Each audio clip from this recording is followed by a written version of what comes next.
नमस्कार मंडळी, कसे आहात सगळे? मी जया हरणे, जयाज किचन मराठीमध्ये तुमचे पुन्हा एकदा अतिशय मनापासून स्वागत करते। आज आपण पाहणार आहोत एक पारंपरिक रेसिपी, मक्याच्या पिठाची राब। ही रेसिपी खायला जितकी पौष्टिक आहे तितकीच बनवायला सुद्धा अतिशय सोपी आणि साधी आहे। चला तर मग पाहूयात यासाठी काय काय साहित्य लागणार आहे ते। मी इथे घेतलेले आहेत ओले खजूर बिया काढून, थोडेसे बदामाचे काप, थोडे पिस्ते, थोडे काजू, 2 टेबलस्पून सुके खिसलेले खोबरे आणि अर्धा वाटी मक्याचे पीठ। या पिठाचे टेक्स्चर रवाळ टाईपचे आहे। तसेच आपल्याला इथे तुपाचा सुद्धा वापर करावा लागणार आहे। चला तर मग सुरुवात करूयात आपल्या रेसिपीला। सर्वप्रथम मी इथे एक कढई तापण्याकरता ठेवलेली आहे आणि यात मी सोडत आहे 1 चमचा तूप। तुम्हाला आवडत असेल तर तुपाचा आणखी 1 चमचा तुम्ही इथे ॲड करू शकता।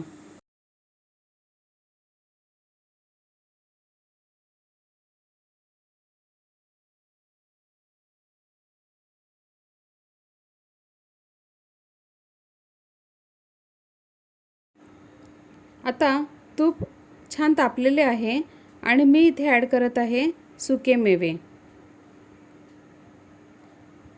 एक टिप इथे लक्षात घ्या, सुके मेवे आपण हलकेसे परतून काढणार आहोत, कारण ते जास्त वेळ परतले तर ते कडू लागण्याची शक्यता असते।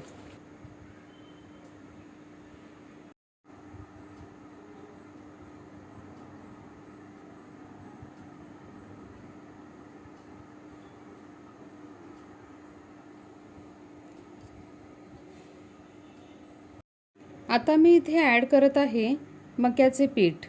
हे सुद्धा आपण बारीक गॅसवर छान भाजून घेणार आहोत। हे पीठ आपल्याला तोवर भाजायचे आहे जोवर याला तूप सुटत नाही। पीठ भाजताना ते करपणार नाही याची आपल्याला दक्षता घ्यायची आहे।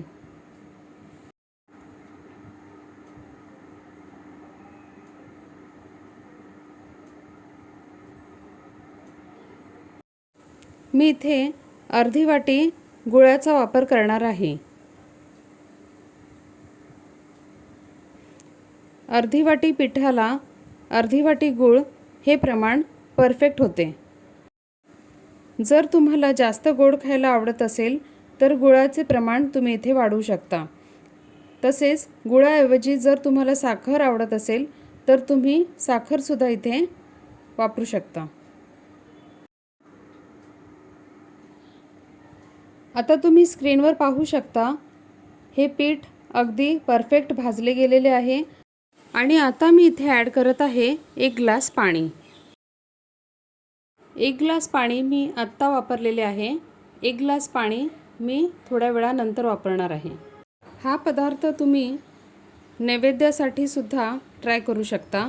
शिवाय मधल्या वेळेच्या भुकेस सुद्धा झटपट असं काहीतरी गोड खावंसं वाटत असेल तर नेहमीच्या शिऱ्याला ऑप्शन म्हणून हा पर्याय उत्तम आहे। आता मी इथे गूळ पावडर आणि सुके खोबरे सुद्धा ॲड केलेले आहे। जर तुमच्याकडे सुके खोबरे अवेलेबल नसेल तर तुम्ही ओल्या खोबऱ्याचा सुद्धा इथे वापर करू शकता। आता मी इथे ॲड केलेले आहेत ओले खजूर। याच पद्धतीने तुम्ही गव्हाच्या पिठाची राब सुद्धा बनवू शकता। ती सुद्धा चवीला अतिशय उत्तम लागते। आता यावर झाकण देऊन आपण हे मिश्रण छान शिजवून घेऊयात।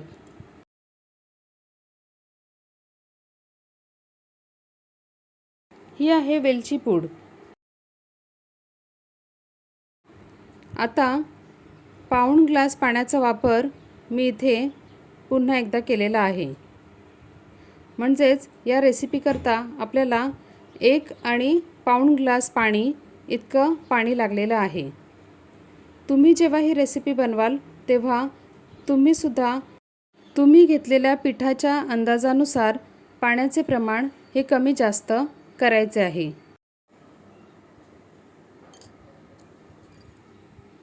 आता मी इथे ॲड करत आहे चिमूटभर मीठ.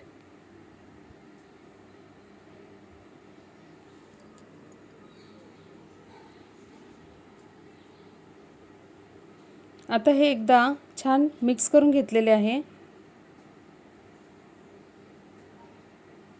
आणि अशा प्रकारे आता ही रेसिपी आपली पूर्ण तयार आहे. इथे मी गॅसची फ्लेम ऑफ केलेली आहे. या पदार्थाची कन्सिस्टन्सी थिकनेस तुम्ही पाहून घ्या. आपल्याला याच थिकनेसचा हा पदार्थ करायचा आहे. आता मी इथे ॲड करत आहे ड्राय फ्रूट्स.